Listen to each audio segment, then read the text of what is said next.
Bienvenidos a una nueva edición de Entrevista aquí en RT. En esta oportunidad vamos a conversar con Fernando Lugo, expresidente de la República del Paraguay. Asumió en ese cargo en el 2008 y fue destituido por un juicio político en 2012. Actualmente es senador de ese país. Gracias por atendernos, Fernando Lugo.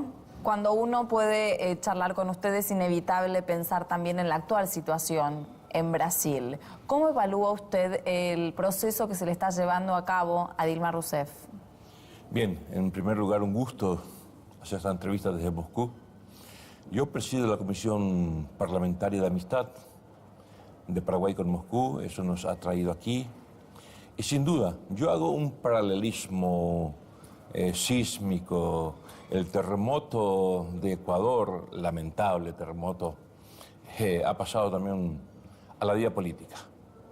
Este terremoto político, siempre digo yo que el juicio político es una herramienta constitucional. Pero en el caso nuestro, de Paraguay, ha sido escandalosamente utilizada en donde no se ha respetado el debido proceso y el derecho a la defensa. Dos derechos constitucionales.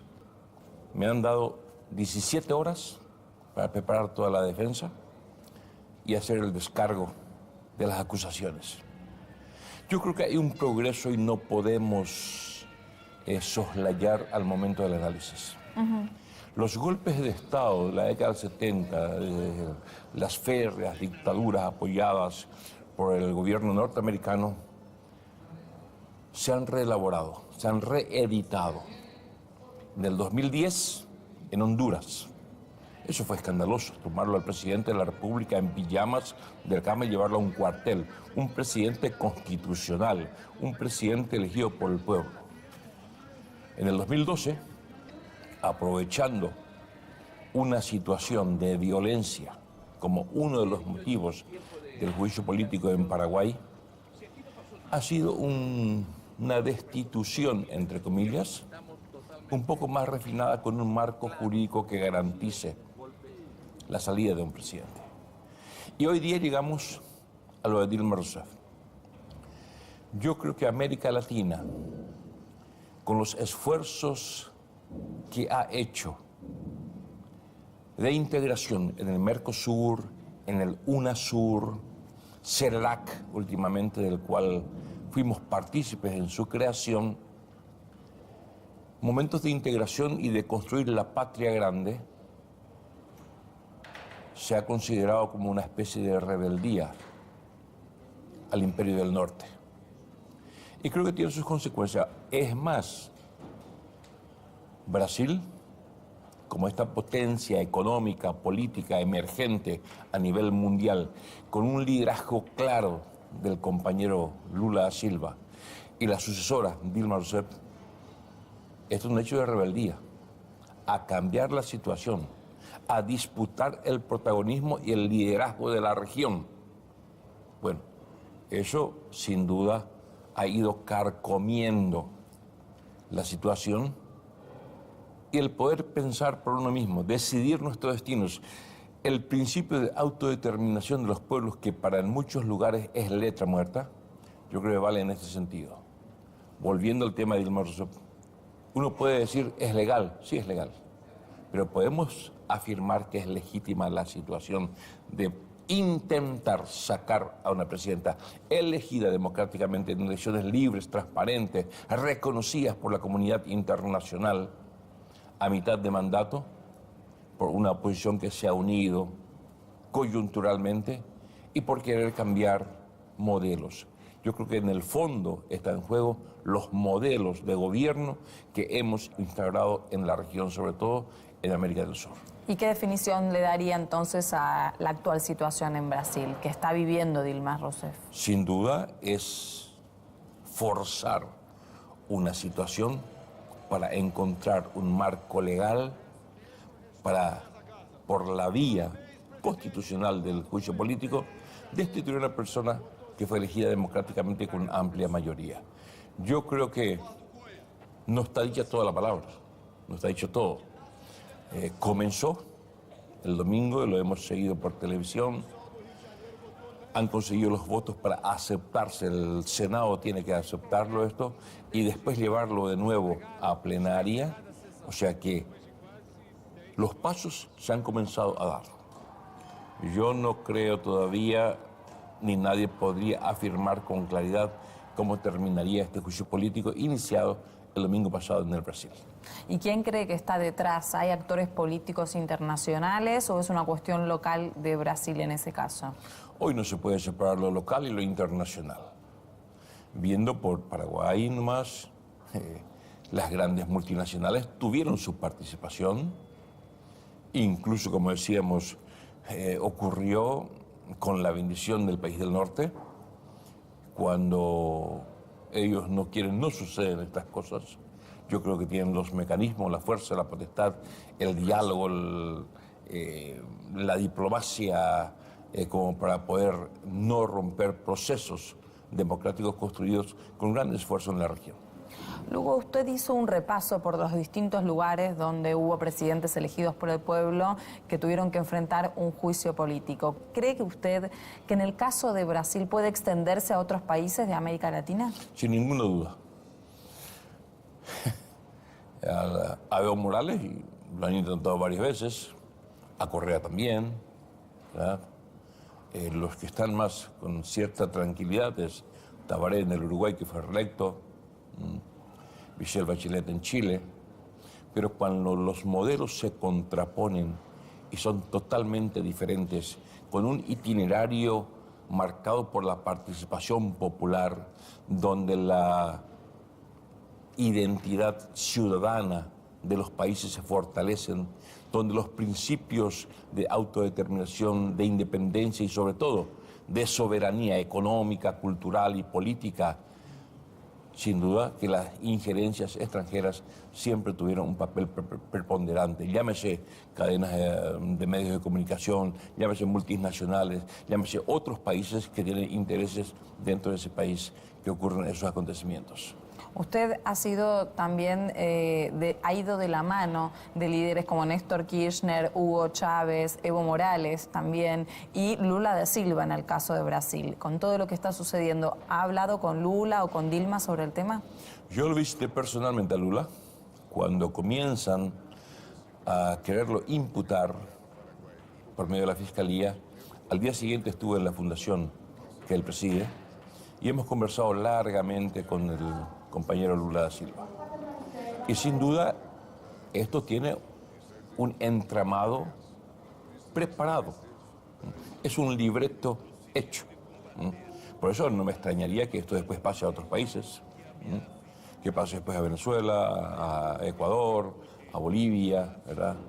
Yo creo que la integración que se ha conseguido con los gobiernos progresistas de la región ha sido un mal ejemplo para otros continentes, pero sí es el itinerario nuestro.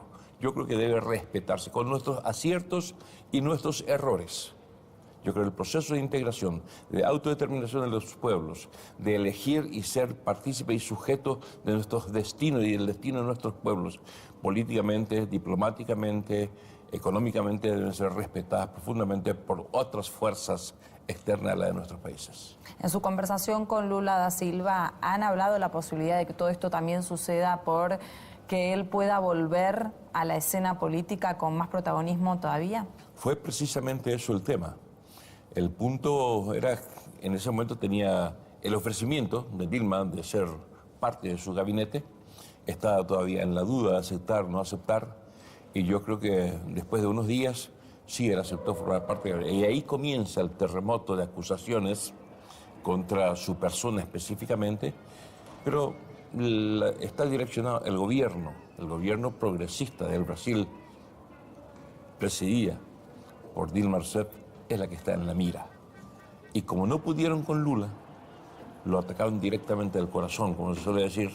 Bueno, a Dilma lo sacamos y esto se desbarata y se tiene que terminar un tipo de proyecto, de modelo de hacer país, de hacer gobierno, de hacer soberanía, de hacer autonomía e independencia que molesta a los que siempre estuvieron acostumbrados a poner sus manos y sus pies y a dominar los países de América Latina. En un análisis de América Latina, ¿usted ve como una especie de otra inclinación ideológica que está teniendo la región?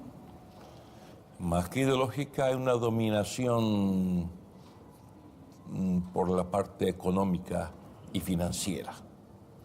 La crisis del 2008-2009, la crisis mundial, ha influido profundamente en nuestros países.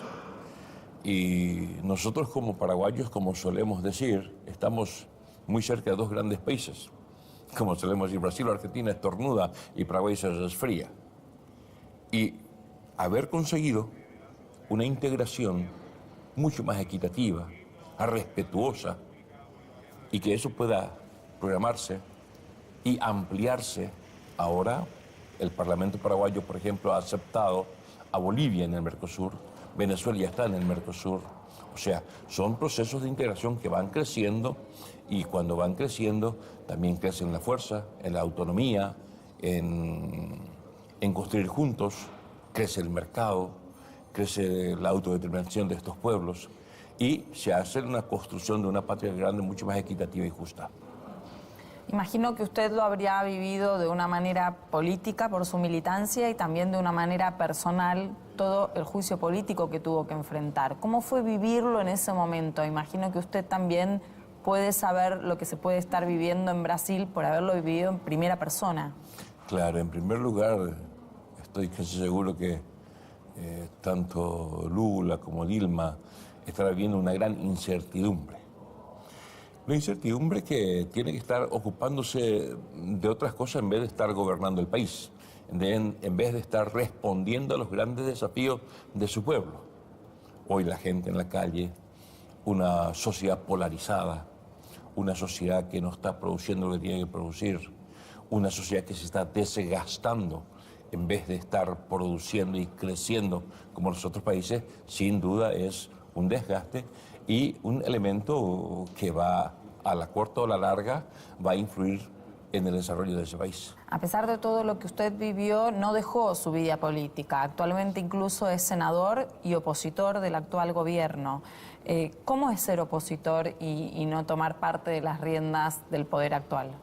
Bueno, nuestra oposición dentro del Frente Guazú, esta coalición de partidos progresistas y de izquierda que hemos conformado en el 2010 recién, una fuerza joven, tiene 6 años, estamos 5 senadores en el Senado de 45, no es una oposición numéricamente fuerte, pero sí en los debates, sí en los argumentos, sí en los proyectos de leyes que presentamos, responden realmente a las inquietudes ciudadanas, a las inquietudes populares. Y no voy a decir que existe una especie de nostalgia, pero sí existe, uno tiene ya ahora la visión de las cosas que hemos hecho mal, que tenemos que corregir y potenciar aquellas que hemos hecho bien. Sin duda son dos modelos. Nuestro modelo se basaba en la participación y la no exclusión de nadie. Un Paraguay para todos y para todas fue nuestro lema. Sin embargo, creo no equivocarme al decir que hoy el gobierno hace un gobierno para un Paraguay para unos pocos. Hay gente que vive muy bien hoy en Paraguay, los empresarios, los banqueros, las casas de cambio, los inversionistas, las multinacionales, les va muy bien. Pero la gran mayoría que comenzó a acostumbrarse a construir una democracia participativa, justa, protagónica, sin duda, hoy también están en las calles de Asunción y de toda la geografía nacional. ¿Y en qué cosas debería corregir? Yo creo que sobre todo en el modelo económico. Paraguay en los últimos 2 o 3 años se ha endeudado el doble de lo que ha tenido la deuda externa en el 2013, por ejemplo. Yo creo que el sistema productivo, con su círculo virtuoso, se tiene que ir fortaleciendo. Y sobre todo la participación de todos.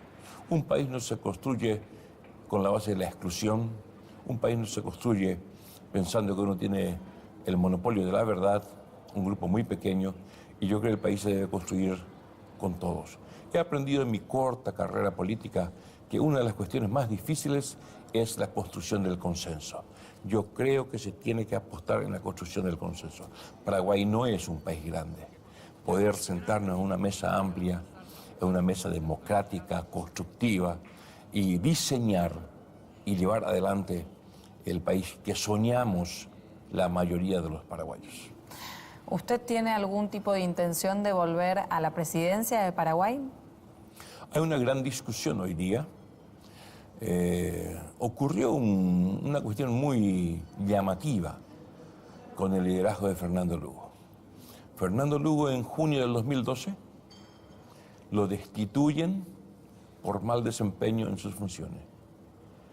Y es llamativa, a veces me suelo preguntar con los colegas, inclusive senadores, ¿cómo es que un presidente destituido por mal desempeño en sus funciones hoy es la persona más apreciada, más aceptada y que tiene una intención de voto superior a toda la clase política paraguaya? El pueblo es sabio, el pueblo no se equivoca, el pueblo conoce a su gente y creo que me están retribuyendo lo que de alguna manera yo les he ofrecido durante mi presidencia. No sé si volver a la presidencia o no, es una discusión que hoy se está dando en el ambiente jurídico y en el ambiente político. Yo creo que de aquí a un año el panorama estará mucho más claro. Se habla mucho hoy de una reforma constitucional, se habla de... También hay una interpretación jurídica del caso específicamente mío de que no tengo ningún impedimento para ser candidato a presidente. Yo soy senador activo. Las prerrogativas para ser presidente son las mismas para ser senador. No puede ser que de 45 senadores, 44 puedan ser candidatos a presidente y uno no pueda ser. Eso va en contra de la igualdad ante la ley que consagra nuestra Constitución Nacional. Usted mencionó